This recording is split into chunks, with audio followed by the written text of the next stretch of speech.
Tu commences à être repéré par Red Bull? Comment ça se passe? Non, alors ça c'est en 2000.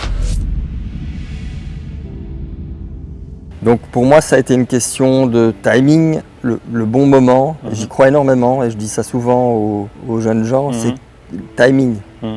Le bon moment et y croire et être ouvert aux opportunités. Il y a un train qui passe, prends-le, même si tu ne sais pas exactement où il va, tu verras. Et donc par hasard j'ai rencontré quelqu'un de chez Red Bull en Belgique qui m'a dit « Ah ouais, tu fais toujours du skysurf et tout, ah ouais, t'as comment ?» Donc j'étais un des premiers, donc quelque part, j'étais tout seul, il n'y avait pas vraiment énormément de concurrence comme aujourd'hui, où aujourd'hui il y a énormément de concurrence. Voilà, donc je pense que c'est une époque tout à fait différente. Ils m'ont demandé « Est-ce que tu veux faire partie de l'équipe Red Bull ?»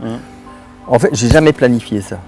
Pour moi, ça a été toujours un hobby, ça a toujours été une passion. Tout mon temps, mon argent allait là-dedans, mais j'ai toujours fait autre chose. Je suis entrepreneur aussi. Pour moi, c'était une opportunité quelque part de monétiser une passion, de voyager, de rencontrer des gens, de monter des projets, des expéditions et faire de l'image. Et quelque part, prendre exemple sur Patrick de Guéardon avec un nouveau sponsor, faire de l'image. Je faisais encore du skysurf, il y avait la wingsuit. C'était des disciplines à l'époque et aujourd'hui encore qui quelque part se vendaient. Parce que Red Bull, oui, te payait en fait tous tes projets en fait un peu. Oui, oui, tout à fait. Enfin, ça c'est un contrat, hein, mais je veux dire, oui, voilà. Donc c'était, pour moi, tout était d'une part financé, mais je travaillais toujours avec une équipe, tu vois. Donc c'était une nouvelle aventure.